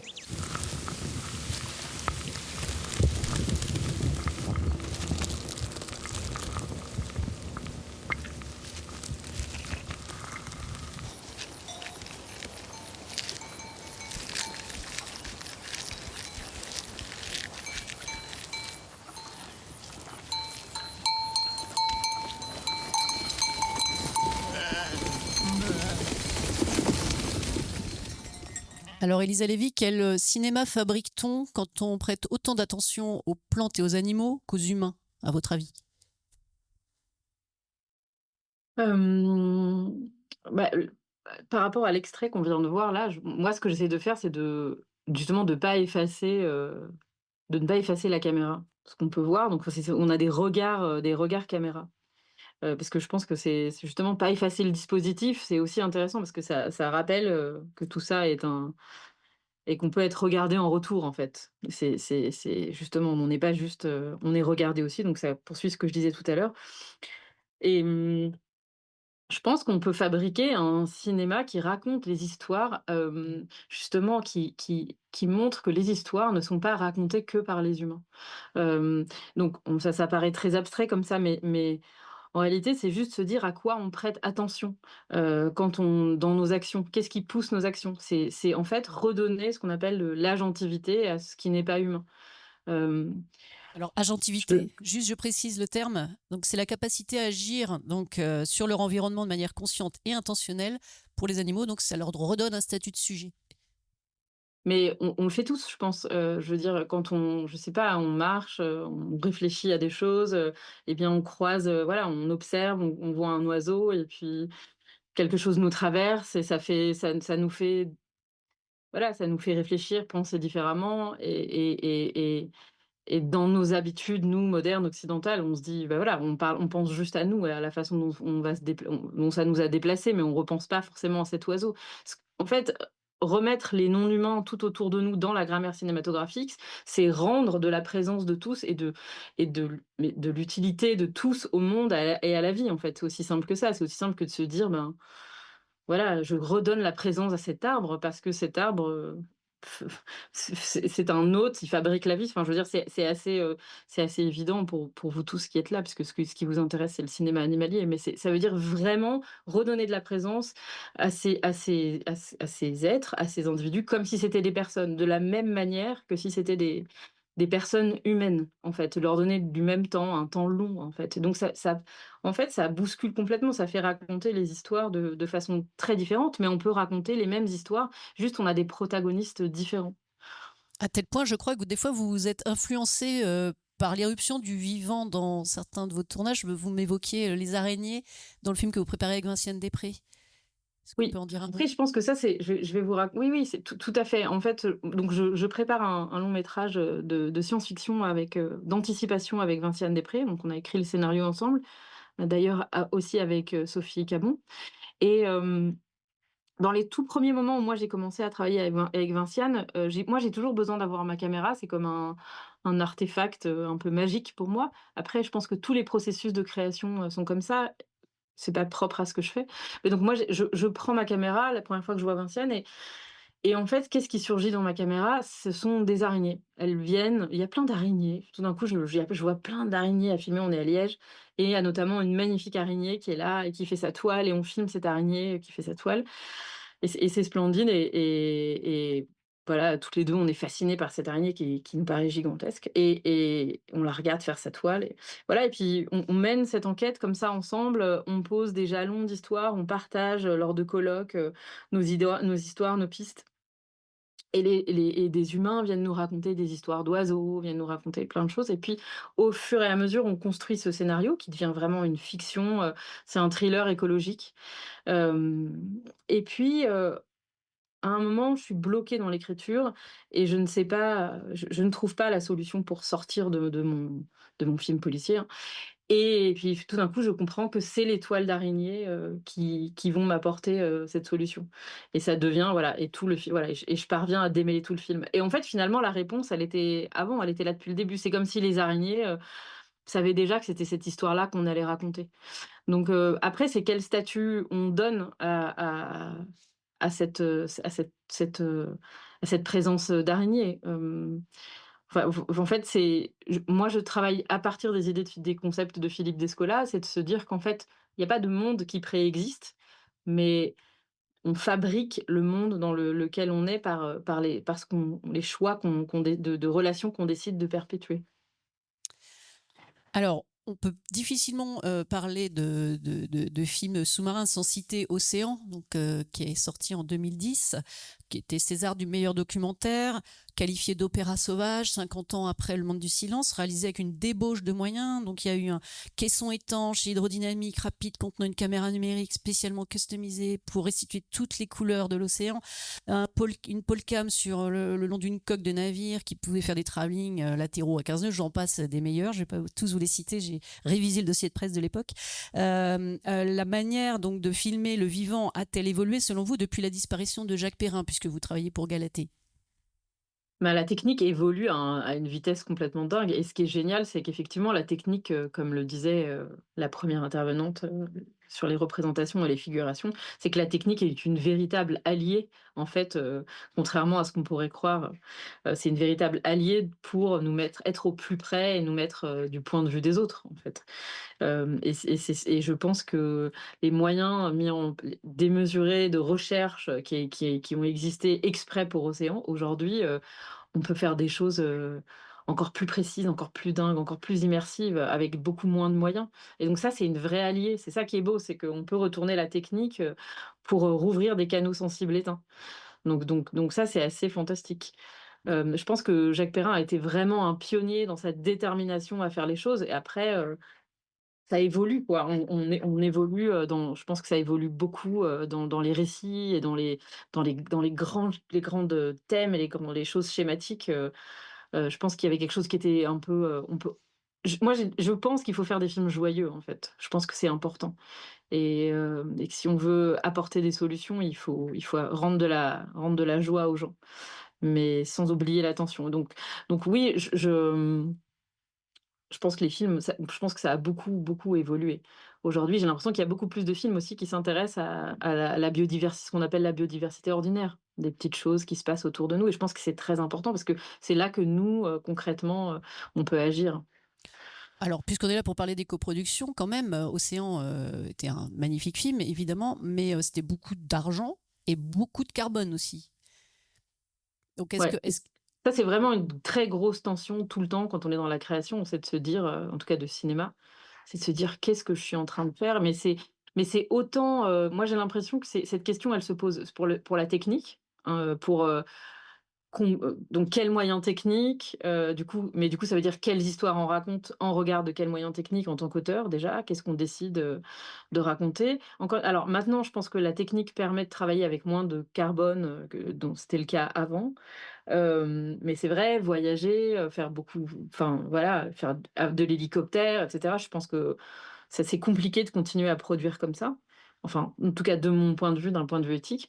Mais c'est voilà, c'est autant de se dire, combien je vais tourner, de rush, est-ce que je vais épuiser mon équipe? Enfin je veux dire, c'est vraiment une question globale, je pense l'écologie, dans la façon de travailler. Ça va autant, dans le carbone, mais et dans les moyens, et dans l'argent que dans le respect des relations, d'épuisement des gens. Enfin voilà, je pense qu'il y a vraiment des questions globales, de penser des projets de façon globale, de l'histoire qu'on raconte aux moyens techniques, mais aussi de la façon dont on va travailler sur le plateau et des heures de travail et de ce qu'on va demander. Et pour les animaux aussi, c'est aussi de se dire que ce qu'on a, en tout cas, si on parle de fiction, là, je reviens à la fiction, c'est de se dire, bah, en fait, écrire une scène, elle va peut-être être réécrite totalement une fois qu'on sera avec l'animalier qui est là avec les animaux. Merci Elisa Lévy. Est-ce que l'équipe du film a quelque chose à ajouter ou une question à poser à Elisa tant qu'on l'a avec nous? Non? Merci beaucoup, Elisa. Merci beaucoup. Au revoir. Au revoir. Alors, j'invite Vivien à nous rejoindre pour conclure cette matinée de réflexion. Donc, Vivien, qui représente l'Office français de la biodiversité. Rebonjour à toutes et tous. Alors, est-ce que je pose des questions? Non, tu poses des questions, j'y vais directement. Parfait. Donc, tout à l'heure, en introduction, je vous ai dit que j'allais vous parler un peu de la politique cinéma qu'on met en place. Donc, ça tombe bien, j'ai quelques minutes pour le faire. Donc, l'OFB, c'est pas tellement au départ une institution qu'on attend sur les questions de culture, sur les questions de cinéma. Et pourtant, depuis à peu près 1 an et demi, on décide de s'y mettre. Donc, la question, c'est pourquoi? Et puis, pour vous, comment? Pourquoi? La première chose d'abord, bon, j'ai la chance, moi je travaille au service mobilisation des citoyens, je vais vous raconter un peu l'organisation de l'OFB, d'avoir des responsables qui ont décidé d'identifier la culture et les médias comme un secteur important sur lesquels investir pour porter les enjeux de biodiversité. En effet, l'IPBES, donc le GIEC de la biodiversité, donc le panel international de scientifiques du monde entier qui fait la revue de littérature sur les enjeux de biodiversité, il nous dit 2 choses. Il y a 2 rapports assez importants qui sont sortis en décembre dernier, décembre 2024 donc. 1, les enjeux de santé, eau, biodiversité, changement climatique, alimentation, agriculture sont liés. On ne peut pas agir sur un secteur ou sur un volet sans agir sur les autres volets. Parce que sinon, si on fait ça, on risque de dégrader la biodiversité ou d'avoir un effet négatif sur un des secteurs. Donc ça, c'est l'enjeu Nexus. C'est plutôt, on va dire, un secteur investigué aujourd'hui par les secteurs de l'OFB qui sont sur l'appui aux acteurs, sur la recherche. Et puis, un autre enjeu majeur, c'est qu'il faut engager des changements transformateurs pour tenter d'enrayer l'effondrement de la biodiversité. Donc ça, c'est des recommandations que les scientifiques nous donnent. Et ces changements transformateurs, dans le rapport de décembre dernier, sont assez explicites. Dans ces changements transformateurs, il y a 5 stratégies, parmi lesquelles transformation de la gouvernance, premièrement, donc la manière de décider, comment on intègre notamment les populations locales, comment on fait beaucoup plus démocratie, comment on décide démocratiquement de manière beaucoup plus importante. Un autre enjeu, c'est les inégalités économiques et la structuration du système. Ça coupe un peu, désolé. La structuration économique de nos sociétés.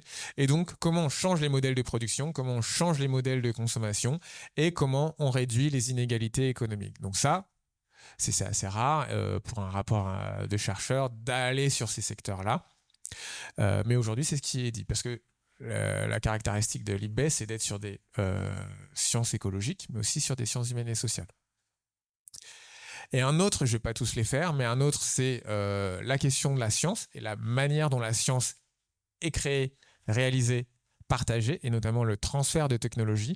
Vous savez que sur les enjeux de biodiversité, un des grands enjeux, c'est l'appropriation de la brevetabilité du vivant, premièrement.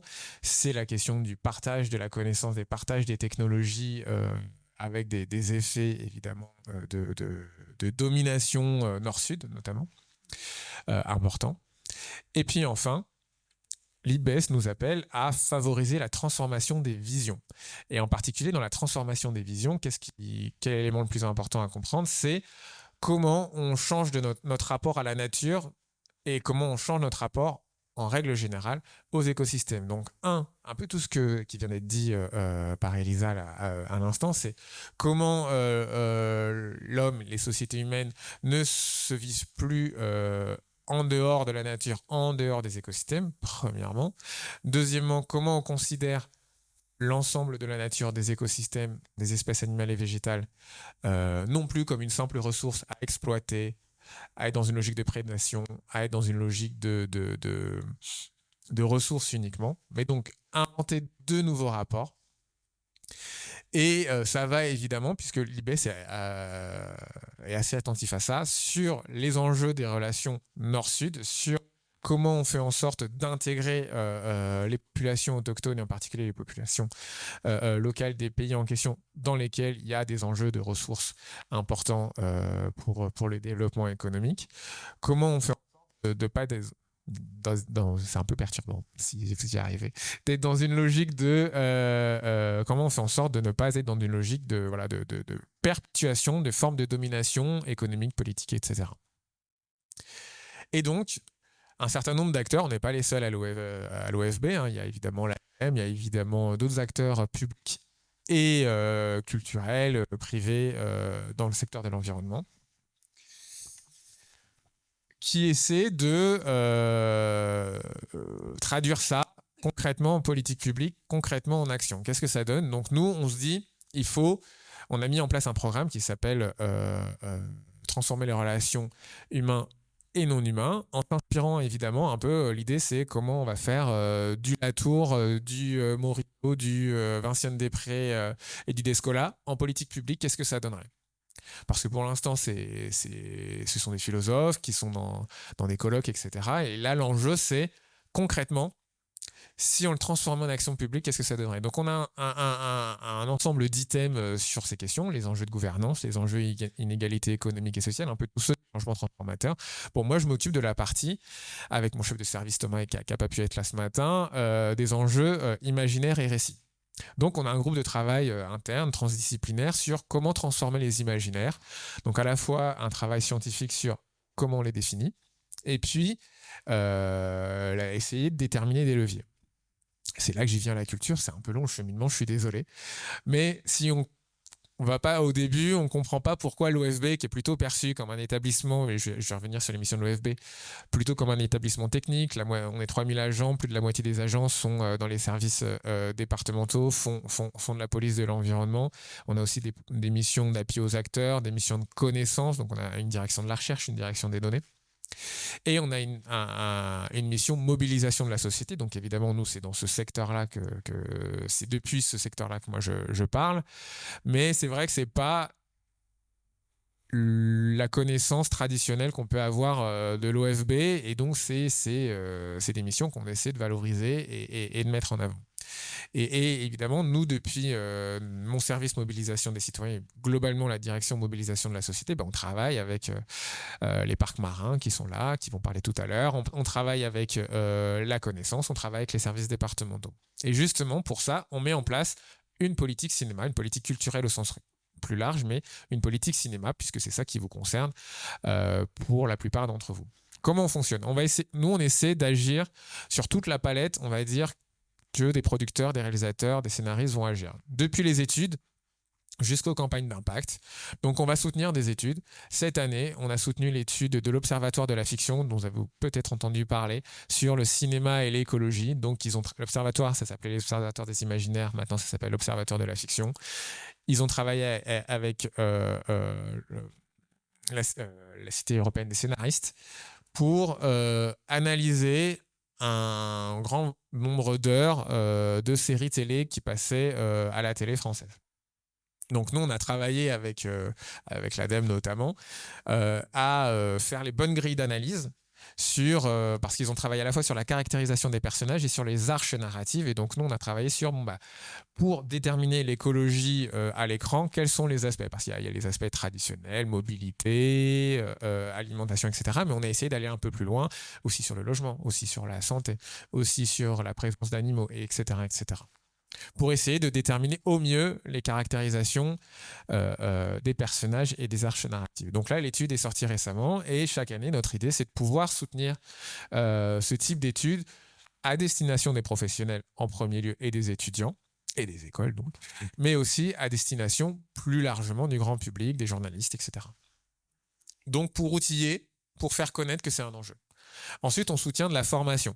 Donc évidemment, on soutient l'IFCAM, je l'ai dit tout à l'heure, parce que pour nous, c'est une école fondamentale qu'il faut soutenir et particulièrement unique. On soutient aussi de la formation professionnelle, enfin, si on peut dire ça, formation professionnelle. On a soutenu le MOOC Imagine 2050 qui est réalisé par Imagine 2050, la société, ça vous parle de Magali Payen, qui était principalement destinée aux acteurs de la télé, de la pub, du cinéma, pas que, mais principalement de la com, sur comment on repense nos imaginaires, comment on fait des imaginaires alternatifs. Le deuxième volet, là, c'est Jérémy Régnier qui est l'animateur de ce MOOC-là. Donc nous, on a soutenu, pareil, et quand on intervient en financement, mais aussi on intervient en expertise technique. Donc c'est pas que moi qui parle, c'est je réunis un certain nombre d'acteurs au sein de la direction de la recherche, direction des données, des experts thématiques, etc., qui acceptent de donner de leur temps pour ça. Ensuite, là, on essaie de mettre en place, ça monte en charge progressivement, un accompagnement technique et un accompagnement financier à l'écriture et à la production des films. Comment ça se passe ? Là, par exemple, on a un réalisateur de fiction et des scénaristes qui sont en immersion dans nos services départementaux pour quelques jours, quelques semaines, etc. Donc, ils nous contactent via des réunions qu'on peut avoir ici. On en a fait à Beaubourg, puisqu'on a fait un gros festival l'année dernière au Centre Pompidou, mais auprès d'autres acteurs. Donc, ils font des immersions parce qu'ils ont un objet, un projet de film. Parfois, le scénario n'est pas abouti, c'est juste une idée, mais nous, l'idée, et mon rôle, moi, c'est d'essayer de mettre en contact avec la direction en charge des territoires, avec les services départementaux. Parfois, c'est pas des services départementaux, mais c'est des chercheurs qui veulent rencontrer. Parfois, ça va être plutôt du national, avec des enjeux plus politiques, on va dire. Bon, voilà. Là, on essaie de faire monter ça en charge. Et donc, on a quelques réalisateurs, scénaristes, producteurs qui nous contactent. N'hésitez pas à venir me voir après, si jamais ça vous intéresse aussi, évidemment. L'idée, c'est qu'on essaie de prendre les films au début. Là, je parle de la fiction principalement, mais pas que. Et pour pouvoir accompagner, encore une fois, on n'est jamais là pour dire attention, il faut penser comme ça, attention, il faut écrire ça. On ne veut pas entraver la liberté d'expression. Nous, on pense que c'est d'autant plus important dans la période de ne pas agir là-dessus, de ne pas essayer d'avoir de levier là-dessus. Ce ne serait pas efficace d'un point de vue de réalisation et ce n'est pas souhaitable d'un point de vue philosophique, politique. Évidemment, l'idée, c'est que ça s'adjoigne de soutien financier. On a déjà eu soutenu financièrement des films par le passé, par exemple La Fabrique des pandémies de Marie-Monique Robin. Et puis aujourd'hui, et puis moi j'en apprends parfois presque tous les jours, nos services régionaux, parfois par la direction de la recherche ou par la direction de la police, parfois soutiennent des films, soit en financement, soit vont mandater des experts scientifiques. L'idée qu'on essaie de mettre en place aujourd'hui, c'est un peu de rationaliser tout ça pour d'une part nous valoriser le travail qu'on fait et d'autre part pour que la profession, des gens comme vous, que ce soit les sociétés de production, les auteurs, les écoles, le CNC et les autres institutions soient au courant que ça existe et que c'est pas forcément toujours un tel réalisateur qui connaît tel personnel OFB qui va réussir à faire une action. Ça c'est bien, faudra continuer à le faire et si on arrive à avoir un tuyau unique pour le faire, c'est ce qu'on essaie de mettre en place. Donc soutien financier évidemment. Là sur la fiction, comment on fait ? L'idée c'est de travailler à chaque fois pour savoir quel est le bon film, de travailler avec des professionnels qui vont aussi nous aiguiller pour nous dire ça va être plutôt une bonne idée. Pour le documentaire aussi c'est pareil. Là, on a adhéré à l'association Science et Télévision, donc c'est l'association qui porte le festival Paris Science pour on travaille au sein de cette association-là. Il y a un certain nombre d'autres acteurs scientifiques, notamment l'IRD, notamment le CNES. On partage les projets de documentaires quand on les reçoit. Donc, ils ont des services audiovisuels, ils ont des cellules cinéma, des structurations un peu comme nous. Mais ils ont plus d'expérience que nous. Et l'idée, c'est qu'on partage les films, les projets de films ou de synopsis, de pitch, et qu'on se dise, lequel on va essayer de soutenir, de porter, ou lesquels... en essayant de voir, dans la mesure du possible, à y aller à plusieurs, ou en tout cas de se partager pour qu'on se fasse une culture commune des enjeux en cours, quoi. Voilà, et puis évidemment, nous on soutient la diffusion aussi, on soutient la production, par ailleurs avec l'association CUT, Cinéma et Écologie, plutôt sur la fiction, mais pas que, puisqu'on va soutenir la réalisation de mini-films courts réalisés par CUT avec un certain nombre de grands noms du cinéma, Swan Arlo, etc. et autres, qui devraient avoir, on espère, un retentissement et une diffusion assez large si j'en crois les derniers échanges que j'ai eus avec l'association. J'ose pas aller beaucoup plus parce que je sais pas exactement ce que j'ai le droit de dire là-dessus. Mais en tout cas, voilà, l'association, lors de la journée Cut Together, ça a été assez bien. Donc c'était il y a quelques semaines à Paris, ça a été assez bien développé. Et donc un certain nombre de films sont en cours et avec le soutien aussi financier, mais en expertise de l'OFB. Et puis on ira aussi sur les projections pour parler de ces films-là. Et puis on soutient des festivals. On soutient le FIFO. On soutient le festival Paris Science, peut-être demain. On soutient le festival Atmosphère aussi. L'idée, c'est de soutenir la diffusion de films qui portent sur les questions de biodiversité, qui portent sur les questions du vivant. Donc là, je pense que je ne l'ai pas dit explicitement, mais je pense que vous l'aurez compris. Notre enjeu, c'est de soutenir toute la gamme de films sur ces enjeux-là, qui vont du film animalier ou du documentaire environnement, biodiversité pur, on va dire, on parle que de ça, parce que c'est aussi le cœur de mission, on va dire, le cœur de nos enjeux. Et parfois, on travaille même avec FIFO Distribution. Mais aussi d'aller sur des films de fiction ou de documentaire qui sont un peu où la question de la biodiversité ou du vivant est en toile de fond. Mais pour nous, c'est important que ce soit dans les films en règle générale. Parce que, en fait, les films animaliers, les films biodiversité pure, ils vont toucher un public qui est déjà conquis. Potentiellement, ça peut un peu rayonner autour, mais l'enjeu, c'est aussi toucher pour nous le très grand public, parce que je suis à la direction de la mobilisation de la société, et donc notre enjeu, c'est de mobiliser la société et de voir comment on arrive à accrocher des publics qui sont éloignés de ces questions sur les enjeux du vivant, et globalement, comment on change, changement transformateur, transformation collective, à l'échelle individuelle aussi évidemment, mais transformation collective, comment on fait des actions collectives ensemble sur ces questions-là. Et enfin, la dernière partie, c'est qu'on met en place un prix avec le Festival Paris Science, prix campagne d'impact. Donc l'idée, c'est qu'on soutient avec Paris Science des projets de campagne d'impact pour des films qui sont finis ou qui sont en cours de finition et dont la campagne d'impact sera sur l'année à venir. Et nous, on va les accompagner en financement. Donc, c'est une dotation de 15 000 € aujourd'hui, mais aussi les accompagner sur le fond, c'est-à-dire que s'ils ont besoin, l'OFB a cette chance d'être une agence qui est très territorialisée, donc avec des services départementaux, des directions régionales partout et des expertises assez vastes. On ne couvre pas tous les enjeux d'environnement, mais quand même beaucoup. Et donc, on peut accompagner techniquement, on peut accompagner sur le terrain, on peut essayer d'ouvrir des portes. Parfois, ça ne marche pas toujours. L'année dernière, c'était la théorie du boxeur sur les questions agricoles. On a fait un certain nombre de choses avec eux. Il avait 2 cibles, par exemple. C'était les agriculteurs, 3. Les agriculteurs, les élus et les territoriaux et les lycées agricoles. Sur la question, sur la cible élus...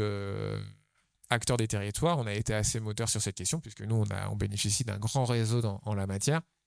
Et l'idée des campagnes d'impact, c'est que on aide à ouvrir des portes, on aide à faire en sorte que le film soit connu, on aide à monter des débats, des choses comme ça. Et d'ailleurs, l'idée, c'est que là, par exemple, avec Nathanaël et son équipe, donc c'est le réalisateur, on va continuer à travailler avec lui, même parce que il y a une bonne philosophie entre nous, on s'entend bien et ça fonctionne bien, quoi. Donc là, cette année, c'était le film Après les glaciers qui a eu le prix. Donc c'est donc la campagne sur le film Après les glaciers de Dorothée Adam. C'est plutôt sur les Alpes, autour du festival Agir pour le vivant. Donc là, Agir pour les glaciers, qui se passe au Bourg-Saint-Maurice avec une action spécifique, on va dire un plaidoyer spécifique, c'est la création d'aires glaciaires protégées en lien avec le réchauffement climatique et l'enjeu de la préservation de ce qui se passera après. La mention spéciale, c'est pour le film de Vincent Munier qui s'appelle Le chant des forêts.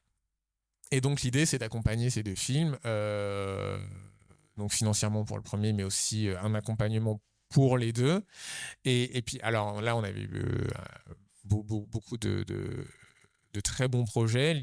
Ça ne dit pas que les autres projets étaient mauvais. On a eu vraiment des très très bons projets. Notre idée, c'est aussi quand même de pouvoir, dans la mesure du possible, pour les autres équipes qui n'auraient pas été lauréates, si on peut aider, on aide, quoi. L'idée, c'est qu'on on fait avancer la cause du vivant et si on peut être un point d'appui pour vous, réalisateurs, scénaristes, sociétés de production, l'idée c'est qu'on le soit dans la mesure du possible et dans la mesure de mes heures de travail qui sont souvent assez extensibles, mais voilà, et des autres agents.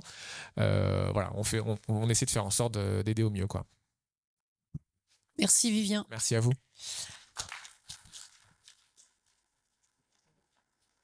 Alors, je vais poser à Sophie et Élodie de revenir. Peut-être qu'il y a probablement des questions dans le public, donc on va vous donner un temps de parole.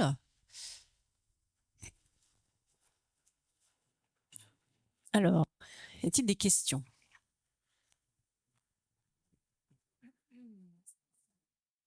Je me suis avancée peut-être un peu. Ouais. Si. Ou alors Valérie, vous voulez intervenir? Non. Ah.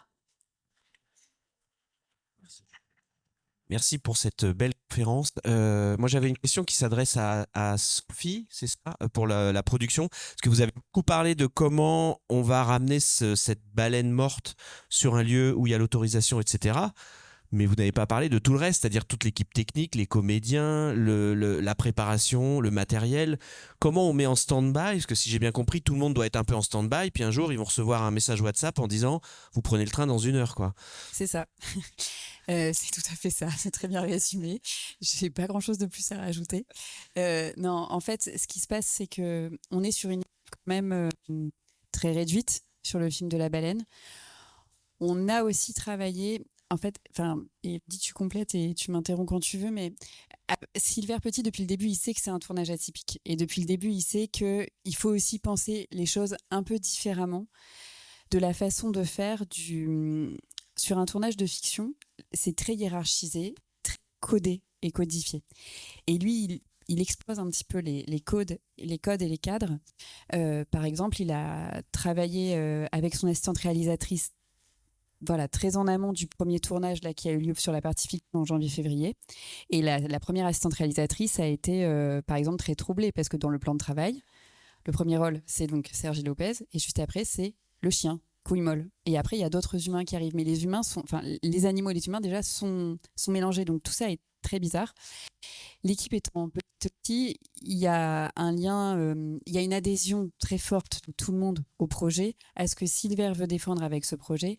Et c'est ça qui fait que nous, on sait que si demain il faut activer une équipe qui sera encore plus réduite sur le tournage de la découpe de la baleine, on peut rappeler tout le monde. Et on a quand même eu beaucoup de confirmations de techniciens et techniciennes sur la machinerie, l'image, le son, etc., qui viendraient avec nous et qui mettraient en stand-by leur autre projet si on devait leur dire de se débrouiller en 48 heures. Et Sergi Lopez, il connaît le projet depuis 2020. Ils sont en lien avec Silver Petit depuis 2020, donc ils ont une relation aussi très très forte. Ils ont créé ensemble aussi le personnage de Corbac, ils ont beaucoup échangé tout au long de l'écriture du film. Et voilà, et le seul problème aurait été qu'on ait cette baleine échouée en 2024, 2023-2024, parce qu'en fait Sergi Lopez était en plein tournage de Sirat, que vous avez peut-être vu. Et là, il nous avait dit que là, c'était effectivement plus compliqué d'arriver du jour au lendemain sur le lieu de tournage. Merci.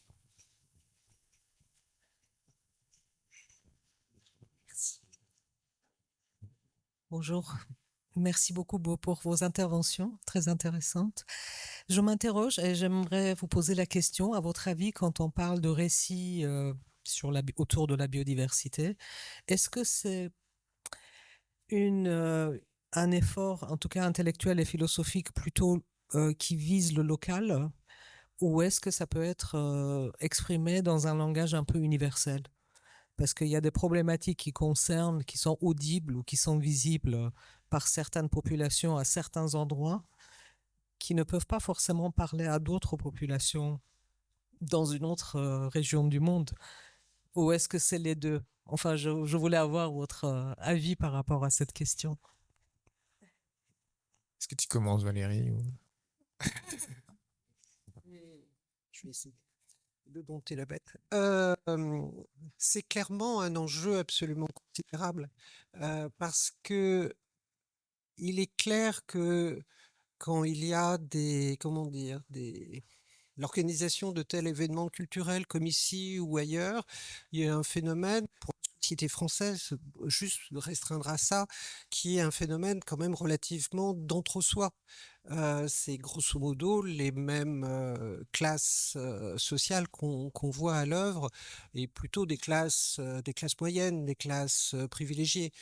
Les classes les plus populaires, le monde ouvrier est singulièrement absent. Ça ne veut pas dire qu'il ne s'intéresse pas à ça. Il ne s'intéresse pas forcément au type d'organisation que l'on propose ou le type de discours que l'on fait. Je tique toujours sur l'usage du mot vivant en substantif, le vivant. Le monde vivant, je comprends, mais le vivant, j'ai un peu plus de mal. Protéger le vivant, qu'est-ce que ça veut dire? Protéger les ouvriers vivent 7 ans de moins que les cadres. C'était déjà le cas en 1900. Autrement dit, les progrès n'ont pas changé ça, n'ont pas changé cette donne. Protéger le vivant, est-ce que c'est protéger, par exemple, les classes populaires qui sont les plus exposées? Et ça, c'est un vrai enjeu qui n'apparaît pas toujours sous la plume de certains philosophes, par exemple, ou de prise de position vis-à-vis de la nature. On va parler du rapport de l'humanité avec un grand H et de la nature.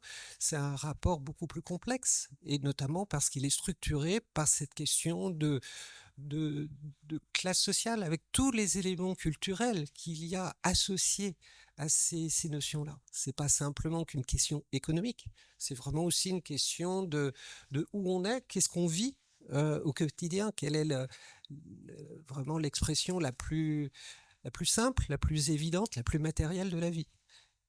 Et en fait, ça, c'est un enjeu qui est absolument considérable et qui est d'autant plus considérable aujourd'hui où quand même les menaces concernant le projet de sauvegarde, alors je vais employer une expression délibérée, de la nature ou de l'environnement ou de la biodiversité, ou peu importe de ce que c'est, est vraiment menacée, non pas à cause de son objet, mais à cause de son principe même de sauvegarde. Et ça, c'est vraiment quelque chose qu'il faut comprendre. On est à un moment très particulier de l'histoire et ça devrait être vraiment l'appel, vraiment un appel absolument nécessaire pour reconsidérer les choses de façon peut-être plus radicale. Alors, je vais compléter, si je peux me permettre de compléter, de passer après ce que vient de dire Valérie. Une œuvre ne satisfera pas tout le monde et pourra pas avoir un impact sur toutes les catégories de population, sur toutes les sensibilités, etc. Par contre, ce qui est intéressant et ce que nous, on essaie de faire, c'est plutôt d'agir sur des courants artistiques, des courants culturels, des mouvements. Et à ce titre-là, il peut y avoir une multiplicité des types d'œuvres, des types de publics visés, touchés. Donc de ce point de vue-là, toutes les œuvres vont pas parler aux mêmes personnes, mais par contre, il y a des différents formats qui peuvent parler et qui sont issus, on va dire, de même philosophie d'action, on va dire, qui peuvent toucher différents types de publics. Donc ça, c'est la première chose. La deuxième chose, et moi je m'en satisfais à titre personnel plutôt, c'est que les acteurs de l'environnement, notamment avec l'IPBES, comme j'ai dit tout à l'heure, qui intègre les questions des inégalités économiques, je n'ai pas détaillé en détail sur le rapport changement transformateur, mais globalement, dans le rapport changement transformateur, les premières parties sont, il y a un certain nombre de freins à la menée des changements transformateurs et des accélérateurs de l'effondrement de la biodiversité, parmi lesquels l'accumulation excessive de richesses, parmi lesquels les inégalités politiques, parmi lesquels la distorsion de la gouvernance, etc. Bon, c'est pas historiquement des théories qui sont utilisées, qui sont mises en valeur par les acteurs de l'environnement, qu'ils soient publics ou qu'ils soient sociaux, on va dire. Et le fait que un certain nombre de mouvements sociaux, type Gilets jaunes, mais pas que, mettent au goût du jour la question de comment allier questions sociales et questions environnementales, fait aussi bouger des acteurs publics, et ça, je trouve que c'est plutôt une bonne chose. Nous, à l'OFB, alors peut-être que c'est qu'on est un peu différent, mais je sais qu'à l'ADEME, c'est aussi le cas, je sais qu'à POPSU, c'est aussi le cas. Là, par exemple, récemment, au Festival Agir pour le Vivant, on a essayé de rassembler des ONG, des syndicats, des acteurs de la lutte contre la pauvreté et des acteurs de l'environnement pour réfléchir aux enjeux de cohésion sociale et vivant. Et donc, même si on parle de vivant effectivement, mais comment traiter et comment essayer de faire en sorte qu'il y ait un langage commun, des actions communes entre ces acteurs qui soient cohérentes et que chacun des acteurs puisse porter, y compris dans le contexte sociopolitique actuel. Donc on essaie de travailler sur ça, je ne dis pas qu'on a les réponses à tout, mais effectivement de ce point de vue-là, sur la question sociale, on essaie d'y travailler. Sur l'autre pan, c'est est-ce que le langage est-il universel au-delà des questions sociales, donc des rapports nord-sud, des rapports coloniaux, décoloniaux, etc. Il faut savoir d'où on parle. Hein. On parle d'un pays, un des pays les plus riches, les plus pollueurs, etc. Donc voilà, ça existe, c'est un fait, etc. Il faut que je parle plus fort, d'accord, excuse-moi. Donc voilà, il faut savoir d'où on parle, et la France est un des pays qui historiquement a une des responsabilités les plus importantes dans le changement climatique. Néanmoins, on a quand même aussi des atouts en matière de biodiversité et d'action et qu'on peut faire. Et évidemment, des rapports comme l'IPBES et toutes ces théories d'action-là nous invitent à voir les choses autrement et à décentrer le regard. Donc voilà, je ne dis pas que c'est la ligne d'action totale de tous les acteurs au sein de l'écosystème gouvernemental, mais il y a quand même des choses qui essaient de se faire, quoi.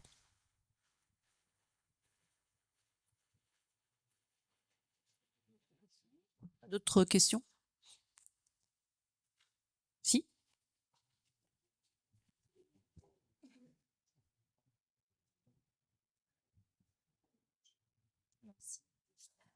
Bonjour, merci beaucoup pour vos interventions. J'ai une question pour Vivien. Je me demandais, au niveau du dispositif d'accompagnement de l'OFB, vous avez évoqué les scénaristes, d'autres acteurs des films de production.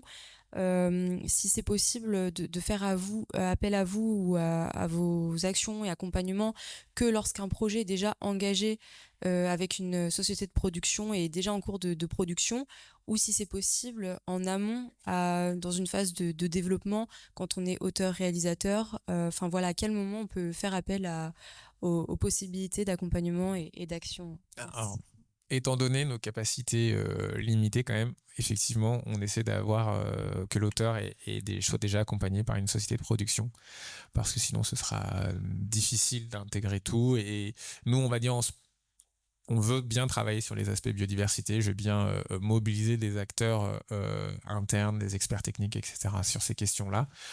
Mais moi, je ne me porte pas garant de la qualité filmique ou du fait que le film sera réellement distribué à la fin et passera en télé ou au cinéma ou même sur le web. Et donc, nous, on attend des personnes qui viennent nous voir, et c'est ce qu'on leur dit. Essayez d'avoir déjà votre structuration un peu faite, auteur, prod, si possible, des premiers contacts, voire une lettre d'engagement avec une société de production. Parce que nous, ça sera, on a des contacts, etc., évidemment, mais ce sera plus difficile pour nous. Mais par contre, une fois que vous avez ça, ou une fois que c'est bien engagé, c'est pas non plus un enfer, mais définitif, ça peut se travailler dans le temps, quoi. Mais c'est quand même plus simple pour nous pour commencer à travailler.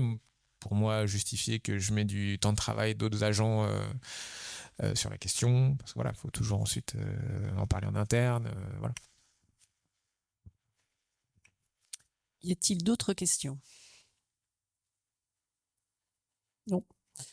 Donc on va clôturer cette matinée. Juste pour rappel, donc on reprend les réflexions à 15h jusqu'à 17h30. Et cet après-midi, on se consacrera plus concrètement, je dirais, aux questions d'éco-production, de tournage, avec Jérôme Lombard, qui est le co-rédacteur du guide pratique des tournages en milieu naturel, avec Nicolas Zunino, ici présent, donc, qui est producteur chez Le 5e Rêve, et avec Jean-François Barthaud, qui est réalisateur, plongeur, qui a réalisé de nombreux documentaires, et Sonia Lucan, qui est fondatrice et présidente d'une société qui s'appelle SeaConnect et qui interviendra en principe depuis un catamaran en direct de la Méditerranée, catamaran bien particulier, je n'en dis pas plus. Voilà, donc je remercie à toutes et tous pour vos brillantes interventions. Merci beaucoup Valérie pour l'introduction à cette matinée, et je vous souhaite un bon appétit à toutes et tous.